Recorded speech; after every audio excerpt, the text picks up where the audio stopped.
नमस्कार, विशेषमध्ये आपल्या सगळ्यांचं स्वागत। मी प्रसाद काथे। मसाजोगचे सरपंच संतोष देशमुख यांच्या हत्येला आज महिना पूर्ण झाला। या महिन्याभरात महाराष्ट्राचं राजकारण या हत्येमुळे ढवळून निघालं। याच दरम्यान राज्यामध्ये मंत्रिमंडळ स्थापन झालं, हिवाळी अधिवेशन संपन्न झालं, खाते वाटप झालं आणि आरोप प्रत्यारोपांच्या फैरी झडत राहिल्या। आजवरच्या वादामध्ये विरोधकांच्या निशाण्यावर राहिले आहेत ते धनंजय मुंडे। मात्र आता अचानक धनंजय मुंडे यांच्यासह अजित पवार यांचा सुद्धा नाव वादामध्ये ओढलं जात आहे। भारतीय जनता पार्टीचे आमदार सुरेश धस यांनी मुन्नी बदनाम हुई डार्लिंग तेरे लिए असं विधान केलं आणि या वादाला एक वेगळंच वळण लागलंय। त्यावरच आज विशेष चर्चा।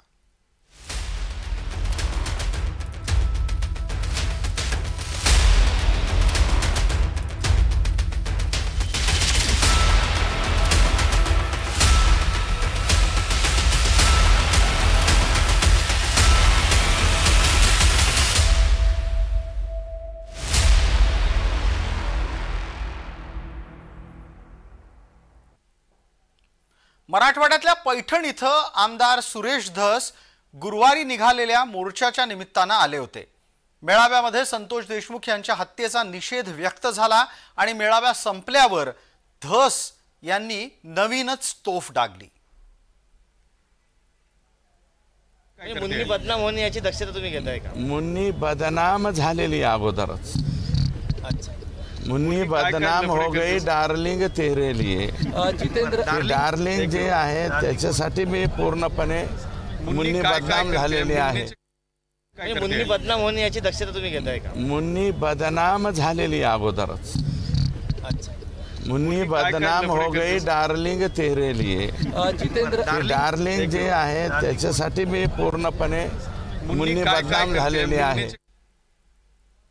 दरम्यान मुन्नी बदनाम झाल्याच्या वक्तव्याचा दावा हा धस यांना कदाचित महाग पडण्याची शक्यता आहे। उपमुख्यमंत्री अजित पवार त्यांच्यावर संतापले आहेत। हे असले फालतू गोष्टी कोणी बोलत असेल तर मी स्पष्ट नावं घेऊन बोलणार आहे। त्याच्यामुळे त्याला विचारा कोण आहे ते। हे असले फालतू गोष्टी कोणी बोलत असेल तर मी स्पष्ट नावं घेऊन बोलणार आहे। त्याच्यामुळे त्याला विचारा कोण आहे ते। पण मुन्नी बदनाम आहे असं सांगून धस शांत बसलेले नाहीयेत, तर मुन्नी लफडेबाज आहे असं पुढचं वक्तव्य त्यांनी केलं आणि नवी खळबळ उडवून दिली। मुन्नी जे आहे, मी फक्त मुन्नीच्या बाबतीत एकच सांगतो की मुन्नी ही महिला भगिनी वगैरे नाही। ही राष्ट्रवादीतली मुन्नी ही पुरुष आहे आणि मी जे बोललोय त्या मुन्नीला 100% कळालेलं आहे, फक्त ती बाहेर आलेली नाही। मुन्नीचे सगळे लफडे सगळे सुपडे सगळं माझ्याकडे आहे, मुन्नीला एकदा बोलू द्या। अशा वेळी बदनाम मुन्नी लफडेबाजपण आहे असं धस जेव्हा म्हणतात तेव्हाच नेमकी वाल्मिकच्या कथित बेनामी संपत्तीचा तपशील देणारी माहिती माध्यमांमध्ये झळकायला लागते। पुण्यामध्ये वाल्मिक आणि त्याच्या सहकाऱ्यांनी गुन्हेगारीतून मिळवलेल्या संपत्तीच्या आधारे आलेला काळा पैसा पांढरा करण्यासाठी गुंतवणूक केल्याचं समजतंय। आणि आकानी माल बी काय कमी नाही जमावला राव। शिमरी पारगाव तालुका माजलगाव सुदाम बापूराव नरवडे या व्यक्तीच्या नावावर 50 एकर जमीन। बरं का, हे दत्ता इकडे ये रे बाबा, हे गबाळ सांभाळायला जाऊ नाही कुठं। मौजे सेंद्री तालुका बार्शी ज्योती मंगल जाधव यांच्या नावावर जवळपास 50 एकर जमीन आहे तिथं सेंद्री बार्शी तालुक्यामध्ये। शिमरी पारगाव मनीषा सुदाम नरवडे परत 10-12 एकर जमीन आहे। शिमरी पारगाव तालुका माजलगाव योगेश सुदाम काकडे हे यांचे वॉचमन का काहीतरी आहे, यांच्या नावावर 15 ते 20 एकर जमीन आहे। ज्योती मंगल जाधव दिघोळा 10 का 15 एकर जमीन आहे। तर 7 दुने 14 हाँ, 15 एकर जमीन, खातेदार ज्योती मंगल जाधव, दिघोळ तालुका जामखेड, अशा पद्धतीच्या. दुसरा असले सुशील पाटील बिल्डर आहे आणि वैशाली हॉटेल आहे ना पुण्याला गेल्यावर आपलं FC रोड म्हणतो ना आपण, जंगली महाराज रोडच्या नंतरचं FC रोडला वैशाली हॉटेल आहे. वैशाली हॉटेलच्या पलीकड सुशील पाटील बिल्डर आणि छाजर त्याच्यात पार्टनरशिप आहे. तिथं एक शॉप असं काढतायत, 7 शॉप आकानी बुक केलेत. 7. एका शॉपची किंमत आहे 5 कोटी रुपये. एका शॉपची किंमत आहे 5 कोटी रुपये आणि त्या शॉपचे नंबर सुद्धा मी आणलेत. 601, 602, 603, 604, 605, 606, 607. सुरेश धस ज्या रस्त्याचं नाव FC रोड असं म्हणतायत तो पुण्यातला प्रसिद्ध फर्ग्युसन कॉलेज रस्ता आहे. फर्ग्युसन कॉलेजची वेगळी ओळख कोणाला देण्याची गरज नाही, पण हा पुण्यातला एक अत्यंत प्रथितयश महामार्ग आहे. त्या रस्त्याच्या आजूबाजूला असलेली वस्ती सुद्धा तितकीच महत्त्वाची आहे. आणि इथेच वाल्मिकच्या कथित बेनामी संपत्तीचा तपशील आहे, तो आपण पाहूयात. वाल्मिक या संपत्तीच्या आधारे करोडपती झालाय असा दावा धस करतायत. FC रोडवर एका इमारतीमध्ये 7 गाळे आहेत. 601 पासून 607 क्रमांकापर्यंत हे व्यावसायिक गाळे आहेत आणि ज्यांची किंमत कोट्यवधीमध्ये आहे. 608 नंबरचा गाळा विष्णू चाटेच्या बहिणीच्या नावावर आहे. वाल्मिक आणि विष्णू चाटे हे नातेवाईक आहेत असंही म्हटलं जातं. वाल्मिक कराडच्या नावावर या इमारतीमध्ये 4 गाळे आहेत. कोट्यवधीची किंमत असलेले हे गाळे आहेत. दुसऱ्या पत्नीच्या नावावर म्हणजे वाल्मिकच्या दुसऱ्या पत्नीच्या नावावर 3 वेगळे गाळे आहेत. एका गाळ्याची किंमत जवळपास 5 कोटी आहे असंही म्हटलं जातं. पुण्यातली ही बिल्डिंग नक्की आहे कुठे याचा तपशील आपल्या समोर आलाय. ती दिसते कशी तेही आपण पहा. आमचे प्रतिनिधी रोहन कदम यांनी घेतलेला आढावा आपण पाहणार आहोत. बीडच्या संतोष देशमुख यांच्या हत्येनंतर वाल्मिकरांसह सगळेच आरोपी जे आहेत ते जवळपास पुण्यामध्ये सापडलेले पाहायला मिळाले आणि याचं पुणे कनेक्शन नेमकं काय आहे हे समोर येत असतानाच आता वाल्मिक कराड यांचे पुण्यातील याच FC रोडवरच्या नव्या बिल्डिंग मध्ये जे आहेत ते जवळपास 7 गाळे जे आहेत ते 6व्या मजल्यावरती त्यांनी खरेदी केल्या असल्याचा खळबळजनक आरोप जो आहे तो सभेतून आमदार सुरेश धस यांनी केलेला आहे. FC रोडवरची ही कुशल हॉल स्ट्रीट नावाची बिल्डिंग आहे आणि या बिल्डिंग मध्ये वाल्मिक कराड आणि बीड मधल्या काही लोकांचे जे आहेत ते गाळे या ठिकाणी पाहायला मिळत आहेत. साधारणतः 5 कोटी रुपयांचा एक गाळा आहे आणि जवळपास 7 गाळे वाल्मिक कराड आणि त्यांच्या संबंधित असणाऱ्या काही लोकांच्या नावावरती असल्याचा खळबळजनक आरोप जो आहे तो झालेला आहे. आणि ज्यावेळेस ही माहिती याबाबतची अधिक घेण्यात आली त्यावेळेस समजतंय की हा सगळा वाल्मिक कराड यांनी पैसा हा हवालाच्या माध्यमातून जो आहे तो या ठिकाणी आणलेला आहे. जवळपास 40 कोटी रुपयांचे हे सगळे शॉप जे आहेत हे वाल्मिक कराड यांनी त्यांच्या कुटुंबातील काही लोकांच्या आणि निकटवर्तीयांना घेऊन दिल्याची माहिती जी आहे ती सध्या मिळते. जवळपास 40 कोटी रुपयांचा व्यवहार जो आहे तो यासाठी झालेला आहे. का पैसा जो आहे तो नेमका वाल्मिक कराडांकडून कुठून आला हा देखील प्रश्न जो आहे तो उद्भवला जातोय. त्यामुळे नेमकं यामधलं सत्य काय हे तपासण्याचं काम यंत्रणा इथून पुढे करतील. कारण का जवळपास काही संपत्ती जी आहे ती वाल्मिक कराडांची मालमत्ता ताब्यामध्ये घेण्याची प्रक्रिया जी आहे ती बीडमध्ये काही दिवसांपूर्वी सुरू होती. त्यामुळे आता हे जे काही गाळे आहेत या गाळ्यांवरती देखील ताबा जो आहे तो इतर यंत्रणा घेतायत का हे पाहणं आगामी काळामध्ये महत्त्वाचं ठरेल. रोहन कदम, जय महाराष्ट्र न्यूज, पुणे. वाल्मिकच्या या कथित संपत्तीचा खुलासा होताच या प्रकरणात नवनवे सवाल उपस्थित होत आहेत आणि विशेष म्हणजे मवियामधून केवळ शरद पवार गटच त्यासाठी आघाडीवर आहे. वाल्मिक कराड जर एक्स्टॉर्शन अंडर त्यांची अरेस्ट झालेली आहे तर ईडी आणि PMLA हे का लावले गेले नाहीत? Very simple it is. Anil Deshmukh असेल, संजय राऊत साहेब असतील, नवाब मलिक असतील, किती तुम्हाला उदाहरणं सांगू जे ऑलरेडी 22 मध्ये त्यांच्यावर ईडीची केस आहे, नोटीस आलेली आहे, ही परत आहे. तर एक्स्टॉर्शनची ही नोटीस कंपनीने केलेली असताना why is there no action? म्हणजे अनिल देशमुख, संजय राऊत, नवाब मलिक यांना IQ गोष्टींवर त्यांच्यावर आरोप झाले, ईडीची केस झाली, त्यांना अटक झाली. वाल्मिक कराडांना ही स्पेशल ट्रीटमेंट सातत्याने का दिली जाते?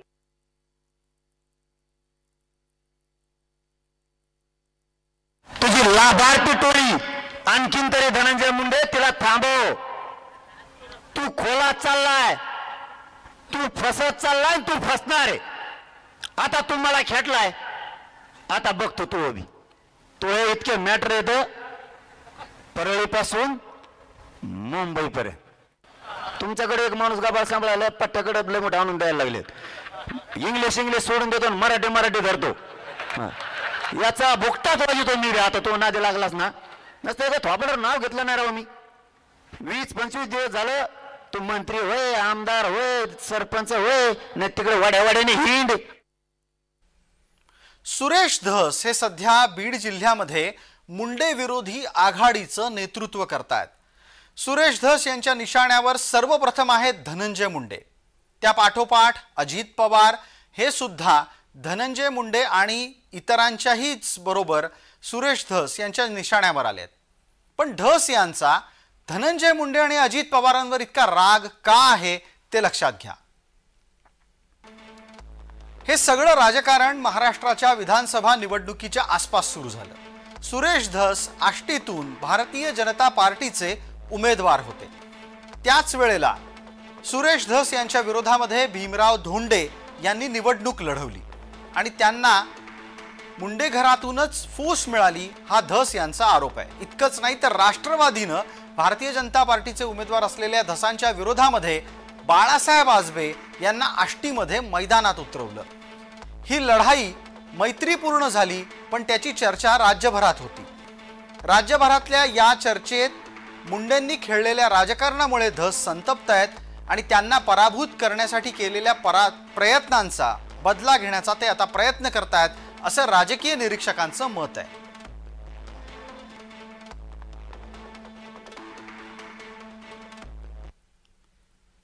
या सगळ्या प्रकरणामध्ये एकीकडे धस यांनी मुंडेंच्या विरोधामध्ये मोर्चा उघडला असताना वाल्मिक आणि धनंजय मुंडे यांचे संबंध उघड झाले. संतोष देशमुख हत्या प्रकरणामध्ये वाल्मिक कराड मुख्य सूत्रधार असल्याचा आरोप वारंवार होतोय.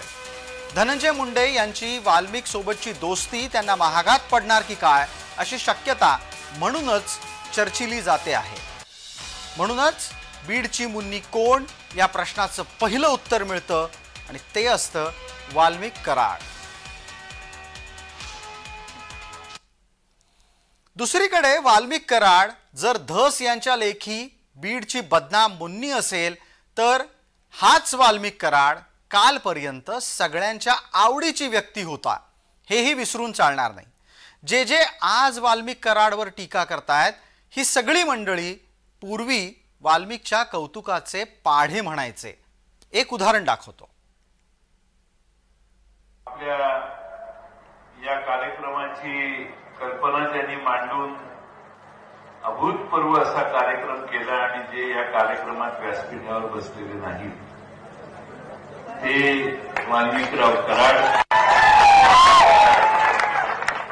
वाल्मिकराव कराडनं मी माझ्याकडे घेऊन जातो, मला उधारीवर द्या. असा माणूस बरोबर असणं ही प्रचंड मोठी उपलब्धी आहे. त्यांना घेऊन जातो ना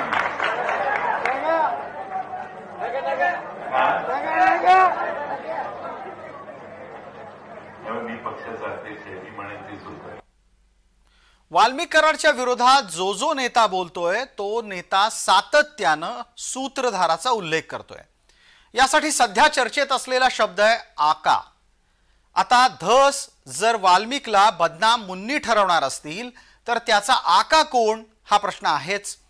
विरोधक त्यासाठी धनंजय मुंडे यांच्याकडे बोट दाखवतायत.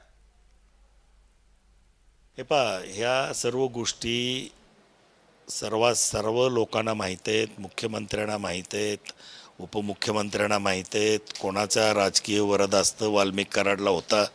गेले 4 वर्ष बीड जिल्ह्याचे पालकमंत्री असताना धनंजय मुंडेंनी आपले सर्व अधिकार हे वाल्मिक कराडला दिलेले होते. कार्यकारी पालकमंत्री म्हणून त्यांचा उल्लेख वर्तमानपत्रात होत होता. हे सगळं बीड जिल्ह्याने पाहिलेलं आहे आणि हे पक्षश्रेष्ठी नाही, हे ह्या सगळ्या गोष्टी ज्ञात आहेत. त्याच्यामुळे पक्षश्रेष्ठींच्या पासून काही लपून ठेवलेलं नाहीये. आरोपांच्या अशा फैरी झडत असताना त्यात ईडीची कारवाई पण होणार आहे अशी एक भविष्यवाणी झाली आहे. आमदार सुरेश धस यांनी ही भविष्यवाणी करून अनेकांच्या भुवया उंचावल्या आहेत. ईडीची कारवाई सध्या थांबलेली आहे, परंतु आता हे जे आकडेवारी चालली त्यांच्याकडे जाईल त्यावेळेस ईडीची कारवाई थांबणार नाही. ईडीची कारवाई जोरात सुरू. बीडची बदनाम मुंडी म्हणून कराड आणि मुंडे यांच्याबाबत सूचक इशारे होत असताना त्याची स्वाभाविक प्रतिक्रिया उमटतीये. वंजारी समाजाच्या भावना तीव्र आहेत. तीव्र प्रतिक्रिया या निमित्तानं पाहायला मिळत आहेत आणि त्यांचा राग सुरेश धस यांच्या विरोधात एकवटतोय. आमचे प्रतिनिधी उद्धव मोरे यांनी या निमित्तानं मुंडे समर्थकांशी बातचीत केली, तेव्हा त्यांच्या कशा भावना होत्या त्या ऐका. मनोज जरांगे पाटील आणि आमदार सुरेश धस यांच्या विरोधात धनंजय मुंडे समर्थक असतील आणि ओबीसी नेते असतील हे आक्रमक झालेले आहेत. आता पाटोदा पोलीस स्टेशनमध्ये त्यांनी ठिय्या आंदोलन करून सुरेश धस असतील, मनोज जरांगे पाटील असतील यांच्यावर कारवाईची मागणी केली. आपल्यासोबत मुंडे समर्थक आहेत. मला सांगा, काय भावना घेऊन आज तुम्ही पाटोदा पोलीस स्टेशन मध्ये आले? त्यांच्यावर गुन्हा दाखल व्हावा म्हणून आम्ही इथं सगळे जमलेलो. 3 तास आम्ही इथं बसून त्यांच्यावर गुन्हा कारवाई चालू आहे. जे येणारे अधिकारी ते याची चौकशी करायला आलते, यांनी मोजणी होऊन दिली नाही, काय नाही. हे जे इथं ह्या गायरान आहे त्या गायरनात बी हे जे बगल बच्चे आहेत, तर हे समजा आमच्यापाशी पुरावे आम्ही 8-15 दिवसात सगळं तुमच्या मीडियावाल्याला बोलून घेऊन हे सगळे पुरावे तुमच्यापाशी आणि देवेंद्र फडणवीस साहेबांपाशी नेऊन देणार आहेत. सुरेश अण्णा यांची चुकीची आहे किंवा मनोज जरांगे यांची चुकीची आहे. त्यांनी समाजाला गृहीत धरून चुकीच्या भूमिका मांडलेल्या आहेत. याबद्दल जरांगे पाटील यांच्यावरती पाटोदा पोलीस स्टेशन या ठिकाणी गुन्हा दाखल करण्यासाठी सर्व समाज बांधव या ठिकाणी आलेला आहे आणि त्या ठिकाणी फिर्याद दिलेली आहे. गुन्हा दाखल होण्याचं काम चालू आहे आणि त्यांच्यावरती गुन्हा दाखल होईल अशा प्रकारची पोलीस निरीक्षक साहेब यांनी या ठिकाणी आम्हाला आश्वस्त केलेलं आहे. या मतदारसंघामध्ये धनंजय मुंडे साहेबांनी आणि पंकजाताईंनी यांना एवढी मदत केली की आज 50%, माझ्या गावात 70% मतदान झालंय. मग आम्ही मतदान नाही केलं तर मग यांना मतदान झालं कसं? तुम्ही सगळं वोटिंग जर काढलं, मायक्रो ओबीसी, वंजारा समाज, तर मराठा समाजापेक्षा जास्तीचे मत आम्ही दिलेत सुरेश अण्णाला. आणि निकाल लागल्याच्या नंतर रात्री ते धनंजय मुंडे साहेबाला भेटायला गेलेत. मी राजीनाम्याची मागणी केली आणि तुम्ही आमच्या नेत्याच्या राजीनाम्याची मागणी करताय. आमच्या मतावर निवडून आलात आणि तुम्ही राजीनामा द्या. आता मी तुम्हाला बोलत असताना किंवा तुमच्या समोर असताना त्याचा फोन आला आणि फोन आल्याच्या नंतर मी एकच सांगितलं, तुम्ही आमच्या नेत्यावर गळळ ओकता, तुम्ही राजीनामा आमच्या नेत्याचा मागता, आम्ही तुम्हाला मतं दिलेत, तुम्ही राजीनामा द्या, मैदानात या. आता पोलीस स्टेशन मध्ये आपण बघू शकतो ठिय्या मांडला होता. गुन्हा दाखल करण्याची प्रक्रिया सुरू आहे. मात्र बाहेर मुंडे समर्थकांना धमकी दिल्याचं देखील मुंडे समर्थकांनी आपल्याला सांगितलेलं आहे. उद्धव मोरे, जय महाराष्ट्र, बीड. समाजात येणारी प्रतिक्रिया एकीकडे असताना दुसरीकडे सध्या तरी राष्ट्रवादी धनंजय मुंडे यांच्या पाठीशी आहे असं दिसतंय. धनंजय मुंडे यांच्यासाठी हाच काय तो दिलासा. स्वतः राज्याच्या मुख्यमंत्र्यांनी सांगितलेलं आहे की ही चौकशी करत असताना जो कोणी दोषी असेल, जो कोणी त्याच्याशी संबंधित असेल, ते तिथं सिद्ध झालं, लक्षात आलं तर त्यांच्यावर ताबडतोब कारवाई केली जाईल. मी देखील देवेंद्रजींना भेटून सांगितलेलं आहे की या संदर्भामध्ये पक्ष वगैरे न बघता जर कोणी वरिष्ठ लेवलला काम करणारे व्यक्ती त्याच्यामध्ये दोषी असतील तर कुणाची गय करण्याचं कारण नाही. मुख्यमंत्री म्हणले मी त्याही मताचा आहे. धनंजय मुंडेंचं स्पष्ट मत आहे की माझा दुरान्वय देखील याच्याशी संबंध आहे. कुठल्याही एजन्सीला तपासायला द्या. आता 3 एजन्सी तपासतायत, अजून कुठली एजन्सी त्या ठिकाणी लावा आणि त्यांनाही तपासायला सांगा. असं ज्यावेळेस ती व्यक्ती ठामपणे सांगते त्यावेळेस काम करत असताना कुणा दोषी नसणाऱ्यावर पण अन्याय होता कामा नये. आणि मी पुन्हा सांगतो, जर कुणी दोषी असेल, त्याच्यात अजित पवार दोषी असेल तरी त्याच्यावर कारवाई. विशेष या भागामध्ये तुर्तास इतकंच. आपण पाहत रहा फक्त जय महाराष्ट्र.